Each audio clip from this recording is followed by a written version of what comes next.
विषाक्त होउछि ब्राह्मणी और टिकिरा नदी केबे दूर हेब समस्या बढ़ुछि जन असंतोष। एपरि धला जहर को देखि प्रदूषण नियंत्रण बोर्ड चुप काहेकि? प्रशासन और एनटीपीसी मध्य किछि मधु चंद्रिका अछि कि? राजीव गांधी एनटीपीसी शुभ देई कहिथिले आखपाख अंचल प्रति ध्यान देबा पई, ताहा बदल में मिलुछि धला जहर पानी। अनुगुल जिला कणिया ब्लॉक दिनकु दिन प्रदूषित होबार लागिछि टिकिरा और ब्राह्मणी नदी। कणिया और तालचेर सहरर एक मात्र नदी प्रभावित होता बेले एनटीपीसी सिरु निर्गत दूषित पाउंस मिश्रित पानी सीधासलख ब्राह्मणी नदी में मिशुछि। कणिया प्रशासन और जिला प्रशासन खामखियाली मनोवृत्ति जोगु दिनकु दिन समस्या वृद्धि पाइबारे लागिछि। एटी प्रश्न उठुछि काहा स्वार्थरे कणिया और अनुगुल जिला प्रशासन, जहाँफल जनसाधारण असंतोष प्रकाश पाई। विभिन्न पाउंस पानी एनटीपीसी क्याटर महिला ड्रेन पानी सीधासलख ब्राह्मणी नदी में मिशुछि। सेही पानी को तालचेरवासी केमिति व्यवहार करुथुवे ताहा न कहिबा भल, कहिले बा किए शुणुछि।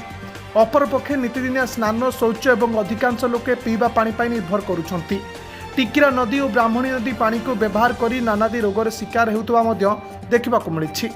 ताहा हेले एथिप्रति काहार दृष्टि आकर्षण पड़ुनी काहेकि केमिति? अपरपक्षे सरकार शुद्ध पानीय जल जोगाण में कोटी कोटी टंका खर्च करुवा बेले बाट मारणा होई सफल रूपायन हो पारुनाही। विगत दिन में ब्राह्मणी नदी और टिकिरा नदी पानी व्यवहार करुवा ग्रामगुड़िक हेले कटरापड़ा, समंग, बलांगी, टाकुआ, सगडीपाल, गुरुबाहाल, करड़ई, बिजुगुलु, नकनका, देउरुहुई, आंबपाल, टुलुबेड़ा, मसिणहता, डेरंग, घंटियानाली, पटाखमण आदि ग्राम में शह शह लोक रोगरे आक्रांत होते हेले एथिप्रति काहार नजर नाही। हेले दूषित पानी निष्कासन पाई एजाए व्यवस्था हो पारि नाही। आज को 30 वर्ष हेब एनटीपीसी ठीक चली। प्रचंड ग्रीष्म लोके ब्राह्मणी और टिकिरा नदी पर निर्भर करती। दूषित पानी जोगु जलचर जीवों प्रति मध्य विपद रही। एनटीपीसी और कणिया प्रशासन और जिला प्रशासन अवहेला जोगु लोके दूषित पानी व्यवहार करुवा बारंबार अभियोग करिसेंति, किंतु फू कर देउछंती अनुगुल जिला प्रशासन।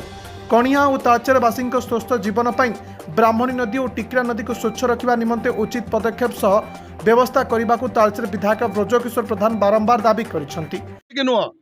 एटी धला जहर एनटीपीसी कर्तृपक्ष दौरान कणियावासी को जो धला जहर धूली आकार रे जल वायुमंडल रे प्रवेश करुच्ची एवं टिकिरा रे सीधा सड़क जहर पानी जहाँकि आस पानी को सीधा सड़क ब्राह्मणी को छाड़ुचंती। जो ब्राह्मणी पानी आज समग्र तालचेरवासी पीउचंती। आज मु आह्वान करी एनटीपीसी कर्तृपक्ष को से 2 गिलास पानी आनिक से पीयंतु, तांको झियो बोहू से गाधंतु, आमे जानी परिबा ताकू से पानी केमती लगुची।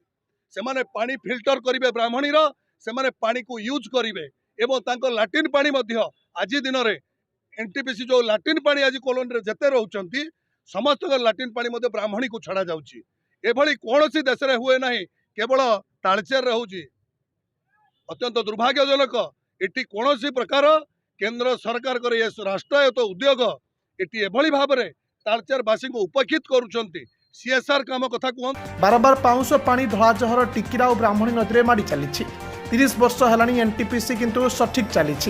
पाख आखरे थिबा कोनोसी गाँ मानकरे 30 वर्ष हेब गोटे इलेक्ट्रिक बल्ब लागि पारला नाही।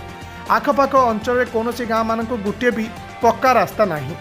क्षतिग्रस्त जमीहरा प्रजा जमीबाड़ी सबू हराइले एमसीएल ठारू कोईला आनी एनटीपीसी विद्युत उत्पादन करुवा बेले पाख आखरे थिबा कोनोसी गाँ को एपर्यंत भी इलेक्ट्रिक बल्बटीए सेठी जली पारनी। एटी प्रश्न उठुछि आखपाख गाँ मानक एनटीपीसी आउ केते ठकिले मन शांति हेब? कोनोसी व्यवस्था नाही आज पर्यंत। अनुगुल विजय कुमार बेहरा रिपोर्ट, श्रीक्षेत्र न्यूज।